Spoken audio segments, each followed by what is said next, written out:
നമ്മുടെ സബ്സ്ക്രൈബേഴ്സിനെ ഹൈഡ് ചെയ്യാൻ കഴിയുമോ? ഇപ്പോഴും ഒരുപാട് പേര് ചോദിക്കുന്നൊരു സംശയമാണ്.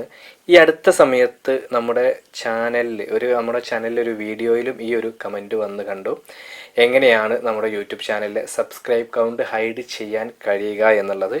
മുമ്പായിരുന്നെങ്കിൽ സിമ്പിളായിരുന്നു. നമ്മൾ നേരെ സെറ്റിങ്സ് എടുക്കുമ്പോൾ അവിടെ തന്നെ അതിൻ്റെ ഒരു താഴെ തന്നെ നമുക്ക് ഹൈഡ് ചെയ്യാനുള്ളൊരു ഓപ്ഷൻ യൂട്യൂബ് തന്നിട്ടുണ്ടായിരുന്നു. പക്ഷേ 2024 സബ്സ്ക്രൈബ് കൗണ്ട് ഹൈഡ് ചെയ്യാൻ കഴിയുമോ, അല്ലെങ്കിൽ എങ്ങനെയാണ് കഴിയുക എന്നുള്ളതാണ് ഇപ്പോൾ പലരും ചോദിക്കുന്നത്.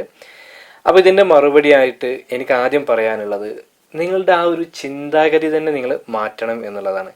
അപ്പോൾ ഇത് ചോദിക്കുന്നതിനുള്ള ഒരു മെയിൻ റീസൺ എന്താണെന്ന് വെച്ച് കഴിഞ്ഞാൽ, നമുക്ക് സബ്സ്ക്രൈബ് കൗണ്ട് കുറവായിരിക്കും.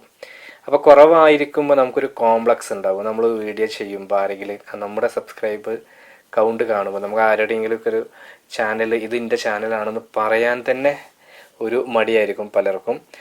അതുപോലെ ലിങ്കൊക്കെ അയച്ച് കൊടുക്കുമ്പോൾ അവർ ചാനലിലേക്ക് കയറി കഴിഞ്ഞാൽ നമ്മുടെ സബ്സ്ക്രൈബ് കൗണ്ട് കാണുമ്പോൾ ഒരു നാണം. അപ്പോൾ ഈ രീതിയിലാണ് പലരും ചിന്തിക്കാറുള്ളത്.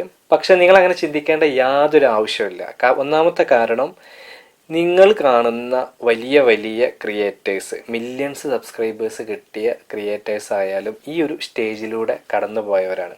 അപ്പോൾ ഒരുപാട് സബ്സ്ക്രൈബ് ഉള്ള ഒരാൾ നിങ്ങളുടെ ചാനൽ കണ്ടിട്ട് ഇവർക്ക് എത്ര സബ്സ്ക്രൈബ് ഉള്ളൂ എന്ന് ഒരിക്കലും ചിന്തിക്കില്ല. പക്ഷെ നമുക്കൊരു കോംപ്ലക്സ് ആണ്, ഇതെങ്ങനെ മറ്റുള്ളവർ കണ്ടാൽ മോശമല്ലേ എന്നുള്ള രീതിയിലൊക്കെ. പക്ഷെ നമ്മളിപ്പോൾ 2024 നമ്മളിപ്പോൾ ഈ ഒരു വീഡിയോ ഞാൻ ചെയ്യുന്നത്. അപ്പോൾ ഈ ഒരു സമയത്ത് യൂട്യൂബ് ആ ഒരു ഓപ്ഷൻ എടുത്ത് കളഞ്ഞിട്ടുണ്ട്. അതായത് ഇനി മുതൽ നമുക്ക് സബ്സ്ക്രൈബ് കൗണ്ട് ഹൈഡ് ചെയ്യാൻ കഴിയുന്നതല്ല എന്ന് യൂട്യൂബ് മുമ്പ് തന്നെ വ്യക്തമാക്കിയിട്ടുണ്ട്. പക്ഷെ അവിടെ നമ്മൾ മനസ്സിലാക്കേണ്ടത്, ഇതൊരു നാണക്കേടിൻ്റെ അല്ലെങ്കിൽ അങ്ങനത്തെ ഒരു ആവശ്യം ഇല്ല എന്നുള്ളതാണ്. കാരണം യൂട്യൂബ് തന്നെ അത് ഒഴിവാക്കി കളഞ്ഞത് എന്തിനായിരിക്കും എന്നുള്ളത് നിങ്ങളൊന്ന് ആലോചിച്ച് നോക്കുക. അതൊന്നൊരു വിഷയമല്ല. എല്ലാവരും സീറോയിൽ നിന്ന് തുടങ്ങിയവരാണ്. നമ്മൾ ഡ്രൈവിംഗ് ഒക്കെ പഠിച്ചവർക്ക് നമ്മളിങ്ങനെ ആദ്യമായിട്ട് ഡ്രൈവ് ചെയ്ത് പോകുമ്പോൾ ഓഫ് ആകുന്നതൊക്കെ കാണുമ്പോൾ നമുക്കൊരു ഭയങ്കരമായിട്ടുള്ളൊരു ചമ്മലുണ്ടാവും, ഒരു നാണക്കേട്. പക്ഷേ നമ്മൾ കാണുന്ന റോഡിൽ ചീറിപ്പാഞ്ഞു പോകുന്ന എല്ലാ ഡ്രൈവേഴ്സും ഈ ഒരു അവസ്ഥയിലൂടെ കടന്നു പോയവരായിരിക്കും.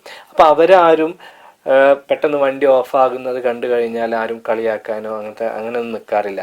എനിക്ക് തോന്നുന്നു ഡ്രൈവിംഗ് അറിയാത്തവരായിരിക്കും അത് കണ്ട് കളിയാക്കുന്നത്. അതുപോലെ തന്നെ യൂട്യൂബിൽ വരാത്ത, അല്ലെങ്കിൽ യൂട്യൂബ് എന്താണെന്ന് അറിയാത്തവരായിരിക്കും ഒരു പക്ഷേ തെറ്റിദ്ധരിക്കാൻ ചാൻസ്. അതല്ലാതെ യൂട്യൂബിൽ റീച്ച് ആയിട്ടുള്ള ഒരാളും നിങ്ങളെ നോക്കി കളിയാക്കുകയോ അല്ലെങ്കിൽ ആ രീതിയിൽ നിങ്ങളോട് സംസാരിക്കുകയോ ചെയ്യുന്നതല്ല. അപ്പോൾ എന്തായാലും ഈ ഒരു സെറ്റിങ്സ് യൂട്യൂബിൽ ഇപ്പോൾ അവൈലബിൾ അല്ല. ഇങ്ങനെ നിങ്ങൾ തേടി നടക്കുന്നുണ്ടെങ്കിൽ നിങ്ങളുടെ ചിന്ത ഒന്ന് മാറ്റുക. നിങ്ങളുടെ ആ ഒരു ചിന്താഗതി ഒന്ന് മാറ്റിക്കഴിഞ്ഞാൽ പോസിറ്റീവായിട്ട് യൂട്യൂബിനെടുക്കുക. എല്ലാവരും ഈ സ്റ്റേജിലൂടെ കടന്നു വന്നവരാണ്. അപ്പോൾ ആ ഒരു പോസിറ്റീവ് വൈബിൽ നിങ്ങൾ വീഡിയോസ് ചെയ്യുക. നിങ്ങളുടെ സബ്സ്ക്രൈബ് കൗണ്ട് ഹൈഡ് ചെയ്യാനോ അല്ലെങ്കിൽ ബാക്കി കാര്യത്തിനോ നിങ്ങൾ നിൽക്കണ്ട. നിങ്ങളുടെ ചാനലും ഇപ്പോൾ റീച്ചായവരെ പോലെ അവരുടെ ആ ഒരു സമയം എത്തുമ്പോൾ നിങ്ങളുടെ ചാനലും അതേ രീതിയിൽ വളരുന്നതാണ്. അതൊക്കെ നമുക്ക് നേരിട്ട് കാണാൻ കഴിയുന്ന സംഭവങ്ങളാണ്. അപ്പോൾ എന്തായാലും നിങ്ങളുടെ ചാനലൊക്കെ എത്രയും പെട്ടെന്ന് റീച്ചായി മോണിറ്റൈസേഷനൊക്കെ ആയി സിൽവർ പ്ലേ ബട്ടണൊക്കെ കിട്ടി വളരെ ഉയരത്തിലെത്തട്ടെ എന്ന് ആശംസിക്കുന്നു, പ്രാർത്ഥിക്കുന്നു. അപ്പോൾ ഈ ഒരു വീഡിയോ നിങ്ങൾക്ക് ഉപകാരപ്പെട്ടു എങ്കിൽ തീർച്ചയായിട്ടും നിങ്ങൾ ലൈക്ക് ചെയ്യുക. നിങ്ങളുടെ അഭിപ്രായങ്ങളും നിർദ്ദേശങ്ങളൊക്കെ താഴെ കമൻറ്റ് ബോക്സിൽ രേഖപ്പെടുത്തുക. നിങ്ങൾ ആദ്യമായിട്ടാണ് ഈ ചാനൽ കാണുന്നതെങ്കിൽ ചാനൽ ഒന്ന് സബ്സ്ക്രൈബ് ചെയ്യുക, കൂടെ ബെൽ ബട്ടൺ കൂടി അമർത്തുക. അപ്പോൾ മറ്റൊരു യൂസ്ഫുൾ ആയിട്ടുള്ള യൂട്യൂബ് ടിപ്സുമായിട്ട് നമുക്ക് വീണ്ടും കാണാം. അതുവരെ ബൈ.